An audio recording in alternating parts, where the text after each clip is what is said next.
আলাইকুম, কি খবর, কেমন আছেন সবাই? আজকে একেবারে ভিডিওর শুরুতেই হচ্ছে আমি আমার হেয়ার কেয়ার নিয়ে চলে আসছি। দেখতেই পারতেছেন রোদে চুল শুকায় আসছি মাত্র, হাফ ডান, হাফ শুকানো, পুরোপুরি শুকায় নাই। আমি আজকে ভাবছি যে যেহেতু আজকে ওয়েদারটা একটু বেটার, মানে বেটার বলতে হচ্ছে গরম, কিন্তু মানে বসা যায়, বাইরে বসা যায় এরকম ছিল আর কি, সহ্য করা যায়। তাও জিপিল ঘেমে টেমে অস্থির বাদ দিয়ে দিছি আর কি। এখন হচ্ছে আমি হেয়ার টুলস দিয়ে হেয়ারটা ড্রাই করে নিব। সো যেহেতু মানে এটা 80% ড্রাই করে আনছি আমি হেয়ার, ভেজা চুলে বেশি হেয়ার মানে ড্রাইং টুলস ইউজ করলে বেশি ক্ষতি হয়। আর আমি এখানে এখন মরক্কান স্লিক ওয়ালটা ইউজ করতেছি, বেশি না, 2 ড্রপ নিলাম। এটা হিটিং থেকে আমার হেয়ারটাকে কেয়ার করবে, প্রোটেক্ট করবে আর কি। আমি অলওয়েজ এই হেয়ার অয়েলটা ইউজ করি, আমার কাছে খুবই ভালো লাগে। দেন হেয়ার ড্রাই করে ফেলবো। চুল ড্রাই করা খুবই খুবই খুবই জরুরি। ভেজা চুল যারা রেখে দেন অ্যান্ড কমপ্লেন করতে থাকেন যে চুল নষ্ট হয়ে যাচ্ছে, ভেজা চুল রেখে দিয়ে চুল বেঁধে রাখেন অনেকেই কাজকর্ম করার সুবিধার্থে, নিজেদের লাইফস্টাইল, এগুলোতে চুলের অনেক অনেক বেশি ক্ষতি হয়। মানে চুলের যে রুক্ষতা ওগুলো বেড়ে যায়, শাইনিনেস কমে যায়। সরি, আমি ঘরে নিজেই নিজের হেয়ার কিভাবে টেক কেয়ার করি সেটাই আপনাদের সাথে শেয়ার করতেছি। মানে ইগনোর জিব্রিল স্ক্রিম কজ ও বাবল বাদ নিতেছে আর খেলতেছে আর এরকম করতেছে। আর এই হেয়ার টুলটা আমি অনেক আগে আমার ভিডিওতে দেখাইছি, আই জাস্ট লাভ ইট। এখন রেগুলার হেয়ার ড্রায়ার চেয়ে আমার এইটাই বেশি ব্যবহার করা হয়।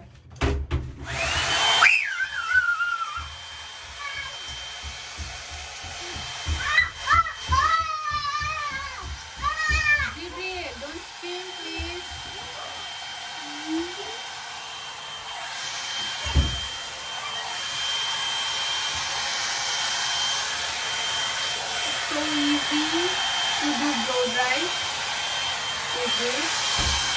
আমি যেভাবে খুশি চুলটাকে স্টাইল করে তুলতে পারবেন।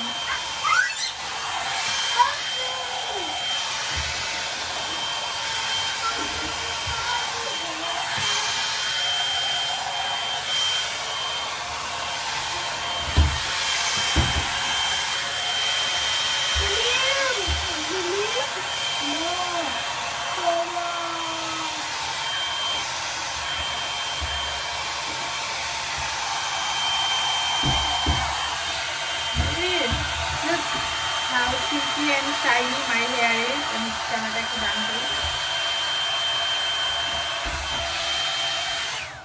সো এইভাবে হেয়ার ড্রাই করলে মানে পারফেক্ট থাকে, মানে হেয়ারে তেমন কোনো ক্ষতি হয় না। বাট ভেজা চুল যদি কন্টিনিউয়াসলি, সামটাইম আমি যে করি না তা না, আমি যখন খুব তাড়াহুড়ার মধ্যে থাকি গোসল করে সাথে সাথে ভেজা চুলটা এটা দিয়ে ড্রাই করে ফেলি, করা যে যায় না তা না, বাট ওটা হেয়ারে বেশি ক্ষতি হয়। আর মরক্কান ওয়ালটা আই জাস্ট লাভ, এর জন্য আমি অলওয়েজ এটা ইউজ করি। এটা আমার হেয়ারটাকে প্রোটেক্ট করে from the heat. That's it, খুবই সিম্পল। সবসময় যে খুব গর্জিয়াস ভাবে হেয়ার কেয়ার করতে হবে ব্যাপারটা তেমন না। সো আমি এইভাবে স্টেপ বাই স্টেপ পুরো হেয়ারটা ডান করে ফেলি, তারপর আবার আসছি। একদম শাইনি লাগতেছে হেয়ারগুলা। সো এভাবে 80% ড্রাই হওয়ার পরে হেয়ার ড্রাই করলে চুলের ড্যামেজটা কম হয়। অবভিয়াসলি হেয়ার টুলস দিয়ে একটু হলেও ড্যামেজ হবে, সেটার জন্য এক্সট্রাভাবে টেক কেয়ার করতে হবে, যেটার জন্য আমি মরক্কান ওয়ালটা ইউজ করি। তো এই আজকে হচ্ছে সারাদিন আমার লন্ড্রি ডে। আজকে একটা জিনিস অনলাইনে অর্ডার দিয়েছি, 2-3 দিন ধরে আসছে, আজকে আনপ্যাক করছি, দেখাচ্ছি। আমার ইলেকট্রিক চুলা বাসায় আছে, তারপরেও এই চুলাটা কেন, কিউজি ম্যাক্সের হট প্লেট। এটা কিনছি হচ্ছে যে sometime I can cook at outdoor, আর আমার যদি এক্সট্রা প্রয়োজন হয়, এক্সট্রা প্রয়োজনের জন্য না, অ্যাকচুয়ালি আমি আউটডোরে কুক করার জন্যই কিনছি। ওয়েদার ভালো থাকলে বাইরে রান্না করবো, এই জিনিসটা ভালো লাগে। কুকটপ বাবা। এই আমার যখনই কিছু ভালো লাগে টুকটাক অনলাইনে অর্ডার দিয়ে ফেলি আমরা। মানে ফিজিক্যালি এখন আর মলে যাইতেও ভালো লাগে না, ওই ধরনের সময় সুযোগও হয় না। এই জিনিসটা আমাদের বেশি বাড়ছে হচ্ছে কোভিড স্টার্ট হওয়ার পরে।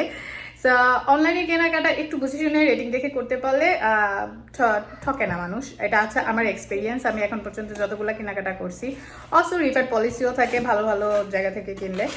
তো অ্যামাজন থেকে এটা কিনছি, এখনো ইউজ করি নাই, ইউজ করে জানাবো কিরকম। আর ইচ্ছা আছে যেদিন গুড ওয়েদার থাকবে লাইভে গিয়ে রান্নাবান্না করবো। মাঝে মাঝে সকালে ওয়েদার একটু ভালো থাকে তখন ব্রেকফাস্ট এগুলো বাইরে বসে আর যদি বাঙালি করে করতে পারি কুক করে, তখন মানে ওটা অন্যরকম একটা ফিল হবে। এটার জন্যই কিনা। গ্যাসের চুলা তো আছেই, সো দেখা যায় যে খুব বেশি রান্না, বড় রান্না হলে গ্যাসের চুলাটা ইউজ করি, আর অল্প স্বল্প রান্না ইলেকট্রিক চুলা দিয়ে করে ব্যাপারটা এরকম। তো এই ছিল আমার আজকে টুকিটাকি ভ্লগ। শেয়ার করার ইচ্ছে ছিল মূলত দ্যাট আমার হেয়ার ড্যামেজ কিভাবে কম হয় হেয়ার টুলস ইউজ করার পরেও। আমি খুব বেশি কিছু করি না চুলে, সিম্পল ওয়েতে চলি।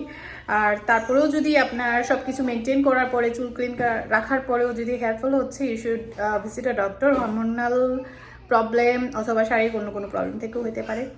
সো ভালো থাকবেন সবাই, দোয়া করবেন আমাদের জন্য। আল্লাহ হাফেজ।